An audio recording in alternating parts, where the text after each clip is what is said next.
우리가 이제 오후 시간에 성경에 대해서 우리가 좀 살펴보고 있습니다. 우리가 한 몇 차례 정도는 성경에 대한 어떤 기본적인 걸 다룰 거고요. 그리고 그 다음부터는 이제 창세기부터 계시록까지 각 권별로 각 권별이 가지고 있는 그 핵심 주제나 그런 내용들을 우리가 조금 살펴볼 겁니다.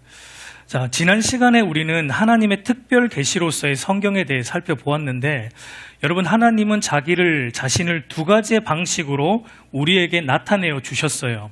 하나는 하나님이 창조한 모든 피조물들을 통해, 그리고 인간을 통해, 또 인간 안에 심겨진 종교성을 통해, 그리고 이 역사를 통해서 하나님께서 창조주가 되시고 또 역사의 주관자가 되신다라는 것을 모든 시대 모든 사람들에게 하나님은 나타내어 주셨고, 지금도 하나님은 그 방법으로 모든 사람들에게 하나님이 존재하시고 하나님이 이 역사의 주관자가 되신다라는 사실을 계속해서 나타내어 주시고 계십니다.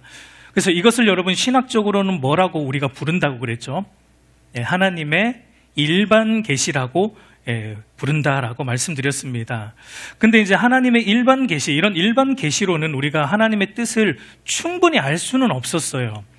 하나님을 온전히 아는 지식에 이를 수는 없었습니다. 한계가 있다라는 걸 말씀드렸어요. 왜냐하면 우리 인간이 죄로 인해 타락했기 때문에, 그래서 죄로 인해 타락하여 우리가 부패했기 때문에 하나님을 바르게 아는 어떤 영적 지식, 감각이 우리 안에서 다 손상되었기 때문에 그런 것들로만 이제 우리는 하나님을 온전히 바르게 알 수 없습니다.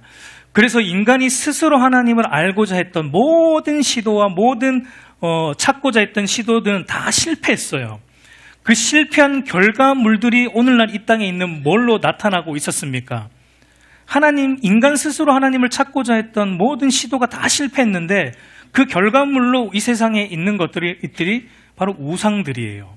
그리고 타 종교들, 수많은 종교들, 그리고 수많은 미신들, 신화들, 이런 것들이 인간 스스로 하나님을 찾으려고 하다가 잘못된 하나님을 만들어내고 잘못된 하나님을 찾게 되는 그런 결과물들이다라고 볼 수 있습니다.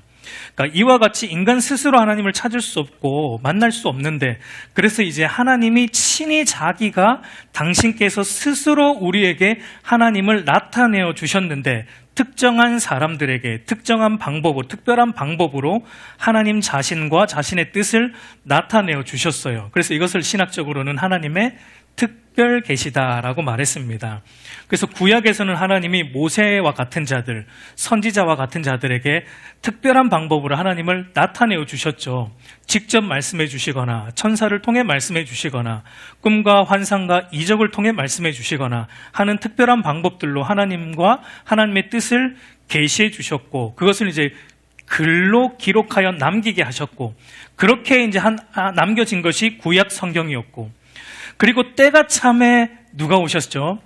때가 참에 이제 하나님이신 그분, 계시 자체이신 예수님이, 하나님이신 그분이 육신을 입고 이 땅에 오셔서 참 하나님이자 참 사람이신 예수님의 인격, 완전한 하나님이시고 완전한 사람이신 그분의 인격을 통해, 그리고 그분이 십자가에 죽으시고 부활하시고 승천하시고 성령을 보내주신 예수님의 사역들을 통해 바로 예수 그리스도가 이 땅에 오심으로 모든 하나님에 대한 것들, 하나님의 뜻에 대한 것들을 예수님이 오심으로 완전하게 드러났습니다. 계시해 주셨습니다. 성취해 주셨습니다.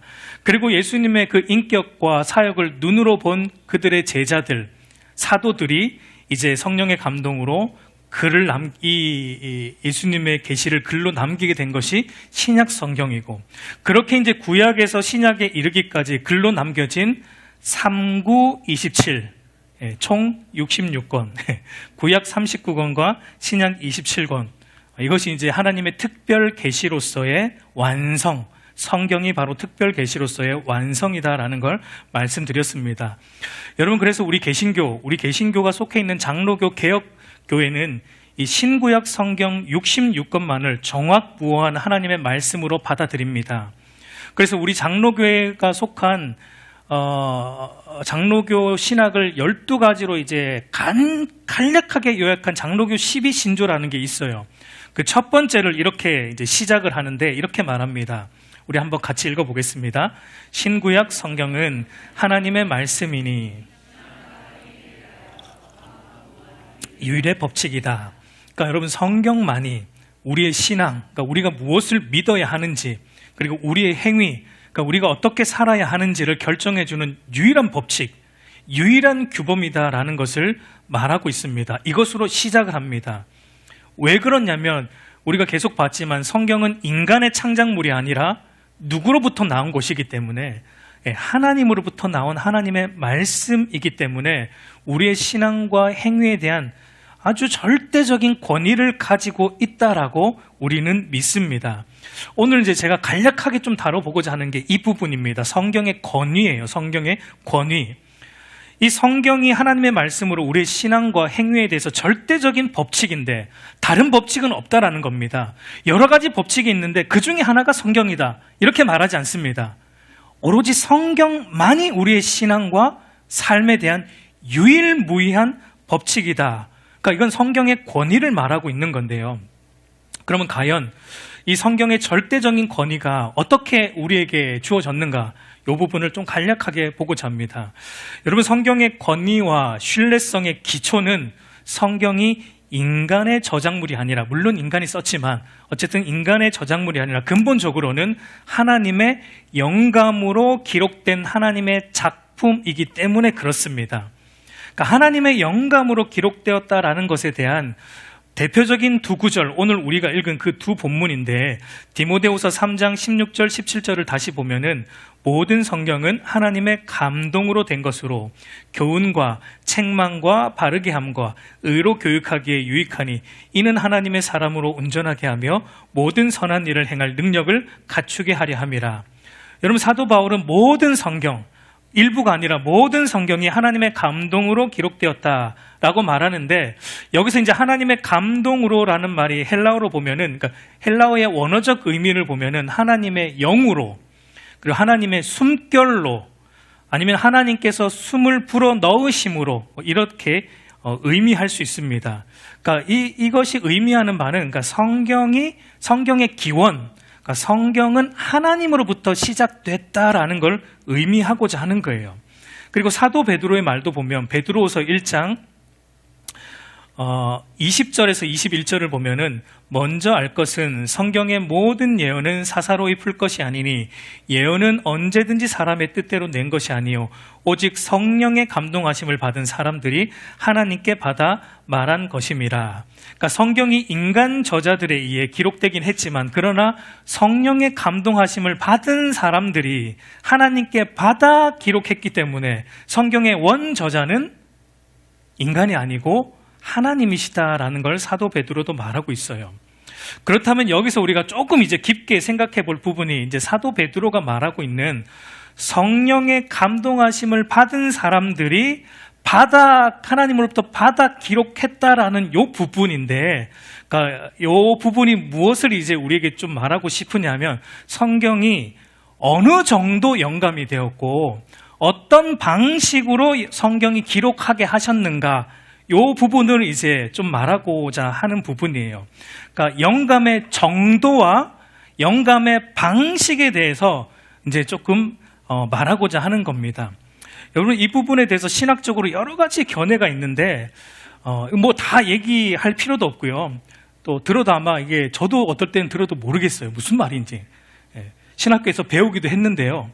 그러니까 뭐 우리가 자세히 알 필요도 없습니다. 중요한 것만 제가 몇 가지 말씀드리고자 하는데, 영감의 정도에 있어서는 어떤 사람들은 잘못된 걸 먼저 말씀드릴게요. 영감의 정도에 있어서 어떤 사람들은 성경 전체가 영감된 게 아니고 부분적으로 성경의 일부만 영감이 되었다라는 부분 영감서를 주장하는 사람들도 있고요. 어떤 사람들은 성경의 말들, 이 말들이 영감이 된 게 아니고 이 말 안에 담겨있는 사상이 영감되었다, 사상 영감서를 주장하기도 합니다. 그러니까 이건 잘못된 부분을 말하는 겁니다. 근데 여러분, 성경이 부분적으로 영감되었다거나 아니면 성경의 말이 영감된 게 아니고 사상이 영감되었다라고 말하는 이 사람들이 핵심이 뭐냐면, 성경에는 오류가 있다라는 걸 말하고자 하는 게 이들의 속내입니다. 오늘날 자유주의자들, 그리고 오늘날 신정통주의자들, 이런 사람들이 있다 들어놓으세요. 그냥 몰라도 그냥 들어놓으시면 돼요. 자유주의자들, 신정통주의자들, 신복음주의자들이 이런 주장을 해요. 그러니까 이들은 다 특색은 다릅니다. 그런데 이들의 공통 분모가 뭐냐면 하나님 중심이 아니라 인간 중심이에요. 그러니까 성경을 인간의 이성으로 보려고 하기 때문에 성경 안에는 오류가 있다라는 걸 말하고자 하는 것입니다. 그러니까 결국 이들은 인간의 이성과 경험, 합리적인 사고로 성경을 보고자 합니다. 그렇기 때문에 성경의 모든 부분이 하나님의 영감으로 기록되어서 오류가 없다라는 걸 부정하는 겁니다. 그래서 부분적으로 하나님의 말씀도 있고 성경에는 하나님 말씀이 아닌 것도 있다. 이렇게 이제 이 사람들은 얘기합니다. 그러나 여러분, 우리가 속해 있는 장로교, 개혁주의 신학이 주장하는 영감의 정도는 완전 축자 영감설이에요. 요거는 좀 외울 필요가 있습니다, 우리가. 완전 축자 영감설입니다. 한자로 보면은 이 축자 할 때 축이 쫓을 축, 자라는 게 글자 자예요. 그러니까 글자 한자 한자를 따라가다라는 의미입니다. 그 앞에 또 완전히 붙었죠. 그러니까 이걸 합치면 무슨 의미냐면 글자 한자 한자, 성경에 나오는 모든 글자 한자 한자 완전하게 다 하나님이 영감하셨다라는 의미입니다. 그러니까 완전 축자 영감설은 성경에 기록되어 있어서 단어 하나하나까지, 그리고 성경 저자들이 단어 선택 하나하나 하는 것까지, 단어 배열, 그러니까 어떤 단어를 앞에 쓰고 어떤 단어를 뒤에 쓰고 이런 배열 하나하나까지 하나님이 다 영감하셔가지고 성경의 기록에 있어서 조금도 오류가 없도록 하나님이 감독하셨다라는 게 완전 축자 영감설입니다. 우리는 이것을 믿습니다. 그래서 예수님도 마태복음 5장 18절에 이렇게 말합니다. 진실로 너희에게 이르노니 천지가 없어지기 전에는 율법의 1.1획도 결코 없어지지 아니하고 다 이루리라. 율법의 1.1획 축자예요. 율법의 단어 어느 것 하나도 없어짐이 없이 모든 것이 하나님 말씀이기 때문에 모든 말씀 단어 하나까지 다 성취된다라고 예수님이 말씀하고 있습니다. 그래서 여러분, 종교개혁자들이 오직 성경을 외쳤잖아요. 솔라 스크립투라. 그리고 또 하나 같이 옆에서 또 같이 외친 게 있었습니다.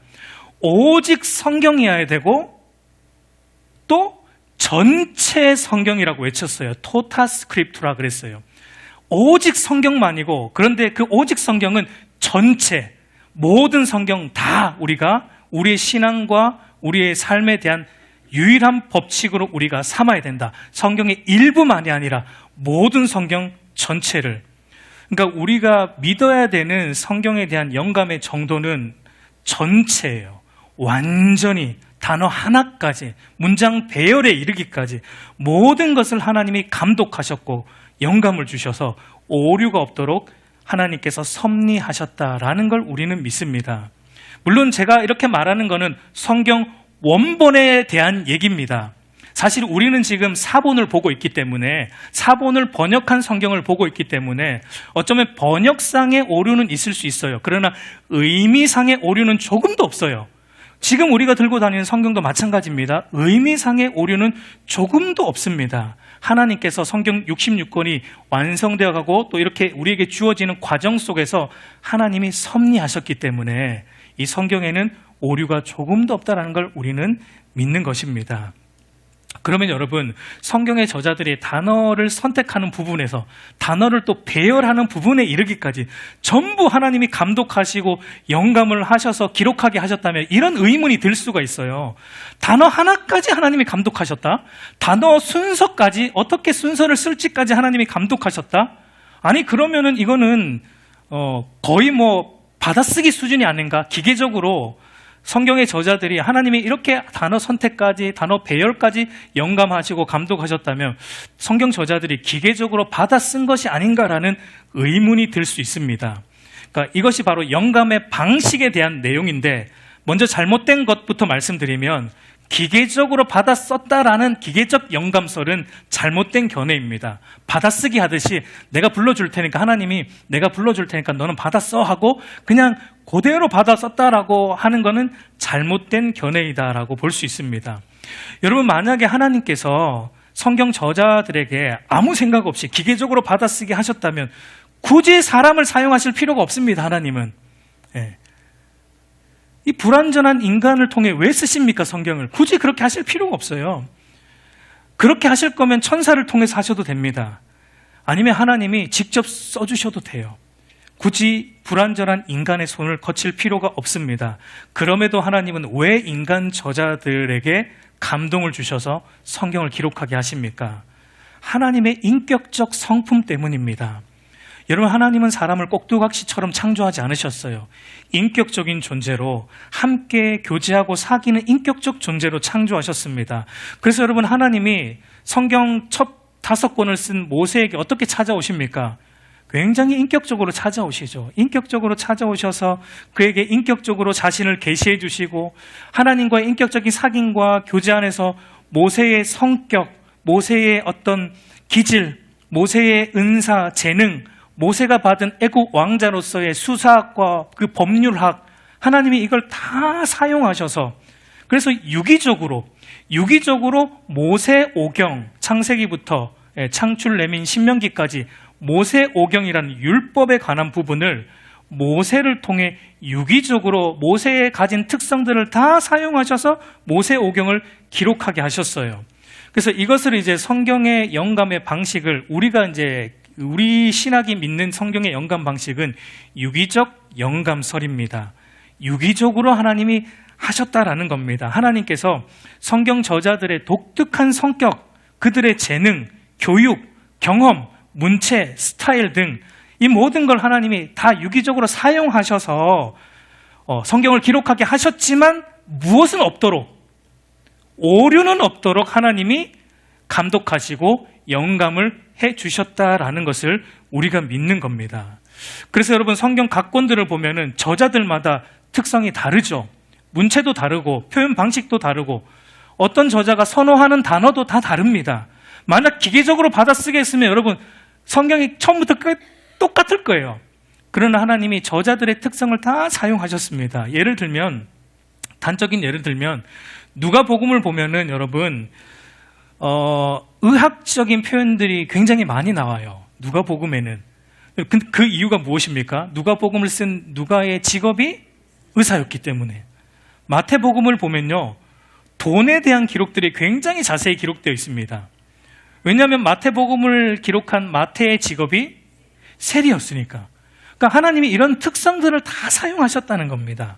이런 저자들의 어떤 자라온 배경과 지식과 모든 특성들을 사용하셔서 유기적으로 이 모든 걸 사용하셔서 하나님께서 성경을 기록하게 하셨다라는 걸 우리는 믿습니다. 유기적 영감설입니다. 그러니까 영감의 정도는 완전 축자이고 영감의 방식은 유기적으로. 그럼 여러분, 이거 두 개를 이제 합쳐볼까요? 두 개를 합치면은 유기적 축자 영감설.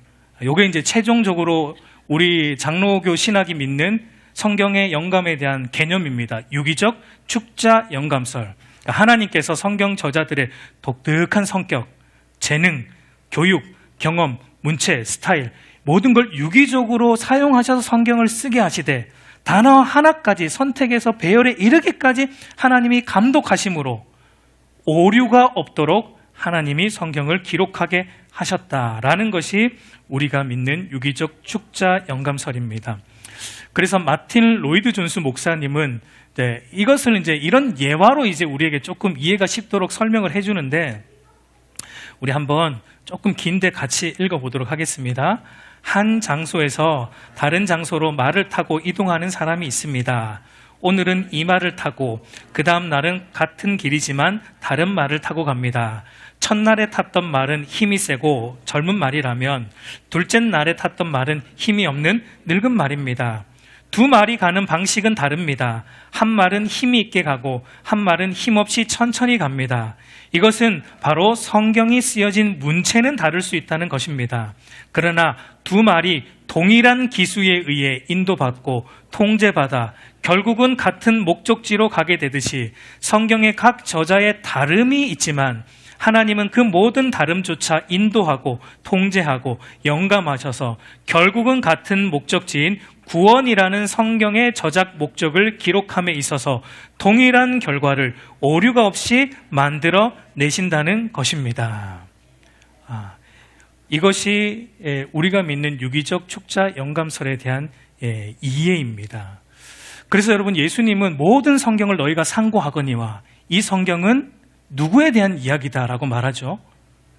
너희가 모든 성경을 상고하거니와, 창세기로부터 계시록까지 너희가 물론 그때 예수님 말씀은 이제 구약을 언급하셨지만 어쨌든 우리에게 보면 모든 성경은 결국은 누구를, 예수 그리스도를 가리키고 있다는 점에서 성경 저자는 한 분 하나님이시다라고 볼 수 있습니다. 성경이 40여 명의 저자에서 1600년에 걸친 기간 속에서 기록이 되었지만, 그래서 다 특성이 다르지만, 그러나 그 성경 안에 담겨있는 핵심은 바로 예수 그리스도, 그분을 말하고 있다는 점에서 성경은 하나님이 원저자이시다라고 말하고 있습니다. 이와 같이 여러분, 이런 성경의 영감, 완전 축자 영감을 우리가 믿는다면 당연히 따라오는 결과는 뭐냐면, 하나님의 영감으로 기록된 오류 없는 말씀인 성경이 이제 모든 것에 대한 최종적이고 절대적인 권위를 가진다라는 결론을 끄집어낼 수밖에 없는 거예요. 성경은 하나님의 말씀이기 때문에 우리에게 있어서 최종적인 권위를 가진다라는 것입니다.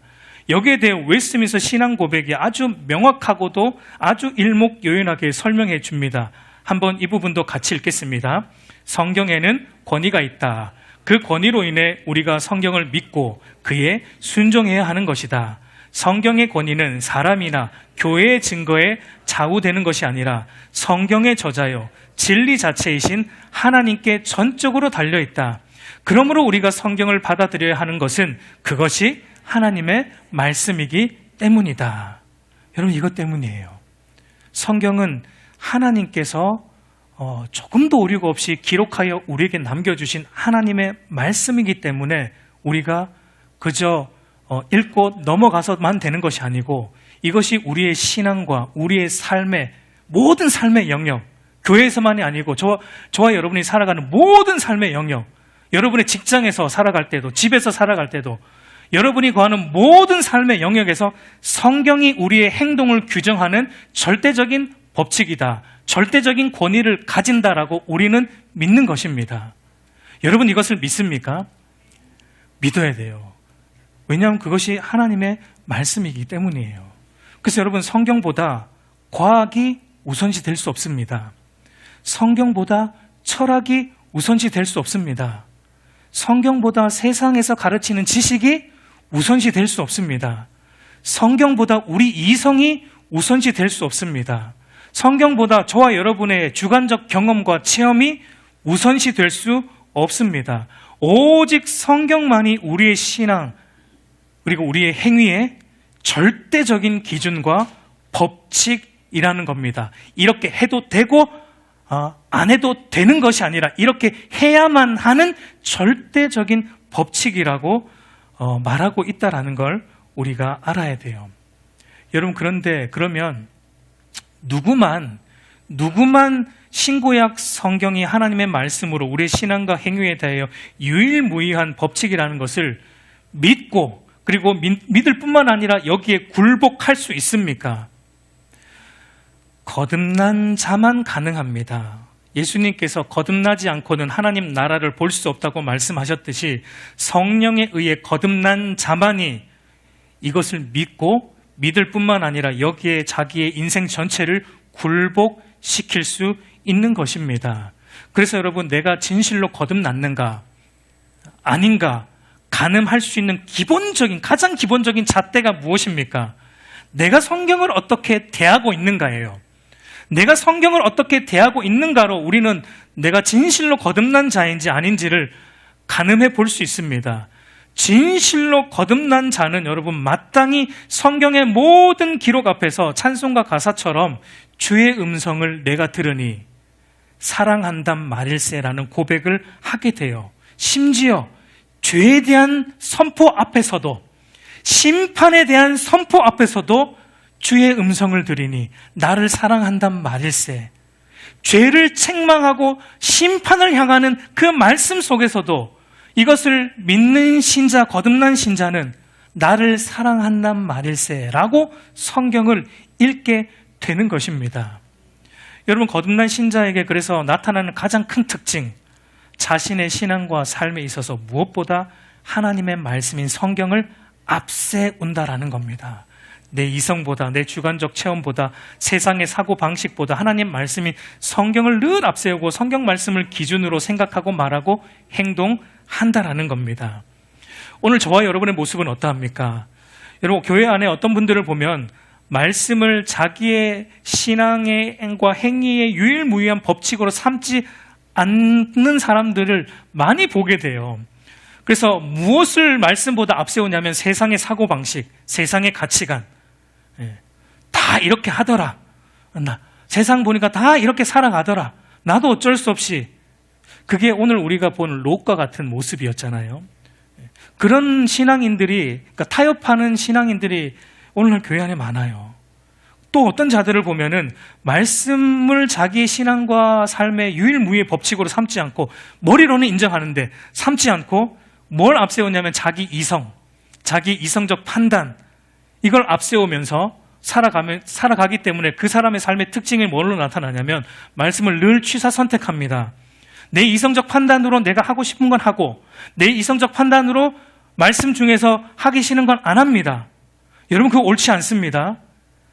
아까도 말했지만 오직 성경이고 전체 성경이에요. 말씀의 어느 한 부분 내가 나한테 좀 감동이 되기 때문에 따라가고 어느 한 부분은 나한테 감동이 안 되기 때문에 안 따라간다? 이것은 여러분 성경을 믿는 사람이 아니에요. 이건 거듭난 신자가 아닙니다. 거듭났으면 성경의 한 부분이 아니에요. 모든 부분을 내 이성을 꺾고 성경 말씀대로 살아가는 것이 참된 신앙의 모습입니다. 그리고 여러분, 또 교회 안에 어떤 자들이 있냐면 말씀보다 뭘 앞세우냐면 자기의 체험을 앞세워요. 주관적 체험, 자기의 주관적인 어떤 영적 체험을 앞세우는 자칭 신령주의 신앙인들이 교회 안에 또 있습니다. 우리 교회는 좀 그런 분들이 좀 없는 것 같은데, 그런 분들이 덜어 있어요. 그러니까 영적 체험이 여러분 사실은 필요합니다. 저와 여러분에게도 영적 체험은 나름대로 우리 신앙에 활력소를 주는 부분이기도 합니다. 근데 영적 체험이 주가 되면 안 돼요. 여러분, 예수님의 부활을 의심하는 도마에게 주님이 나타나셔서 이렇게 말씀해 주시는데, 요한복음 20장 27절을 보면 도마에게 이르시되 내 손가락을 이리 내밀어 내 손을 보고 내 손을 내밀어 내 옆구리에 넣어보라. 그리하여 믿음 없는 자가 되지 말고 믿는 자가 되라. 여러분, 믿지 않는 도마의 강팍한 마음, 교만을 깨뜨리고자 예수님이 뭐 해보라고 말씀하십니까? 내 옆구리에 손 넣어봐라. 체험해라. 넣어서 영적인 체험을 해서 믿어라. 여러분, 예수님이 십자가에 달려 돌아가시기 전에 제자들에게 다 가르쳐 주셨어요. 내가 죽으면 또 뭐 할 것이다. 부활할 것이다. 근데 도마가 안 믿습니다. 안 믿어요. 그래서 주님은 만져보고 그 영적인 체험을 해라. 그리고 믿어라. 그리고 나서 여러분, 예수님이 또 이렇게 말씀을 주세요. 요한복음 20장 29절 한번 같이 읽겠습니다. 예수께서 이르시되 너는 나를 본고로 믿느냐? 보지 못하고 믿는 자들은 복되도다. 여러분, 예수님이 어떤 자가 복되다고 말씀하고 계십니까? 보지 않고 믿는 자. 이걸 좀 다르게 표현하면 나를 만져보지 않고 믿는 자. 영적 체험 없이 내가 한 말 때문에, 성경 때문에 믿는 자. 영적 체험이 없이 성경에 기록된 말씀을 읽고 믿는 자, 그런 자가 복이 있다라고 예수님은 말씀하고 있는 거예요. 그러니까 여러분, 영적 체험이라는 것은요, 신앙생활을 말씀만으로 잘하는 사람에게 하나님이 영적 체험 잘 안 주십니다. 필요가 없어요. 말씀으로 신앙생활 잘하는 게 가능한 사람들한테. 근데 말씀만으로 신앙생활 잘 못하는 사람들한테는 가끔씩 이 영적 체험을 주십니다. 혹시 최근에 영적 체험을 내가 했다. 그럼 뭘 생각하셔야 되면, 내 신앙이 조금 내가 어린아이 신앙이구나. 그렇게 생각하시면 돼요. 하나님이 어른의 신앙은요, 말로 하면 들어요. 어린아이는 자꾸 뭘 보여줘야 돼. 그래야 믿어. 말로 하면 애들이 안 믿어. 그러니까 뭔가를 보여줘야 돼. 손에 잡아줘야 돼요. 그래 어린아이들은 믿거든요. 영적 체험이 그런 겁니다, 여러분. 하나님이 자꾸 우리에게 영적 체험을 주신다. 아, 내 신앙이 뭔가 문제 있구나. 우리는 반대로 생각하죠. 영적 체험이 있는 사람들의 신앙이 뭔가 대단한 것 같고. 아닙니다, 여러분. 여러분, 말씀 중심으로 살아가는 신앙이 건강한 신앙이고 어른의 신앙이에요. 말씀만으로 충분한 신앙이 건강한 신앙이고 어른의 신앙이에요. 왜냐하면 하나님의 말씀은 충분한 말씀이에요. 이 말씀은 부족함이 없는 말씀이에요. 우리의 구원에서 뿐만 아니라 우리의 살아가는 삶에 대해서도 이 말씀이 충분합니다. 이 말씀만 있으면 문제 없어요. 근데 이 말씀을 보고도 계속 뭔가 문제 있다고 하니까 하나님이 가끔씩 찾아오셔가지고, 물론 뭐 진짜 구약처럼 찾아오시는 건 아니지만 그런 영적 체험을 연약한 자들에게 하나님이 일으켜 주십니다. 그러니까 영적 체험은요, 영적 바카스라고 보시면 돼요. 바카스 먹을 때 짜릿하잖아요. 근데 여러분, 그거 계속 먹으면 건강에는 안 좋습니다. 먹는 순간은 정신이 번쩍 들지만 계속 먹으면 건강에 안 좋아요. 영적 체험도요, 그런 거예요. 하나님이 가끔씩 정신 좀 들 때 한 번씩 이렇게 체험을 주시지만 그게 우리의 건강에는 좋지 않아요. 영적 건강에는 좋지 않습니다. 영적 건강에 제일 좋은 건요, 말씀을 먹는 거예요. 그리고 말씀만으로 충분한 거예요. 이 말씀 안에서 모든 걸 발견하고 하나님과 교제하는 겁니다. 말씀으로. 그것이 건강한 신앙생활이다라는 것을 말하고 있습니다. 우리 사랑하는 성도 여러분, 이제 말씀을 정리하겠습니다. 여러분, 하나님의 말씀, 곧 성경 위에 서 있는 신앙이 무너지지 않는 신앙입니다. 요동하지 않는 신앙이에요. 여러분, 성경을 벗어나서 다른 것 구하고 찾는 것은 절대 건강한 신앙이 아닙니다. 우리에게 주어진 이 66권의 성경이면 여러분, 하나님의 말씀으로 충분하고 권위가 있고 이 말씀으로 우리의 구원뿐만 아니라 우리의 모든 삶도 충분히 하나님이 우리를 붙들어 주시고 인도해 가시는데 부족함이 없다라는 것을 여러분이 믿어져야 됩니다. 믿어져야 돼요. 그리고 그 믿음으로 여러분이 늘 의식하면서 내가 무엇을 믿어야 되는가? 성경을 보세요. 내가 어떻게 살아야 되는가? 성경을 보세요. 세상의 가치관을 따라 여러분 살지 마세요. 다 이렇게 하더라. 여러분 그러지 마세요. 부탁드립니다. 긴가민가 할 때 어디로 가야 됩니까? 성경으로 가세요. 우리가 살다 보면은 긴가민가한 순간들이 굉장히 많아요. 양갈래길이 굉장히 많아요. 이 길도 맞는 것 같고 이 길도 맞는 것 같아요. 그럴 때 여러분 잠시 멈춰서서 성경으로 오세요. 성경으로 오세요. 다른 어떤 세상적 지식이 아니라 성경 앞에 엎드려서 하나님의 뜻을 묻고 하나님 안에서 바른 길을 찾고 하나님의 선하고 기뻐하고 온전한 뜻을 따라 여러분 우리가 믿고 신앙생활하고 또 세상의 모든 삶도 살아가는 저와 여러분들 되기를 우리 주님의 이름으로 축복합니다.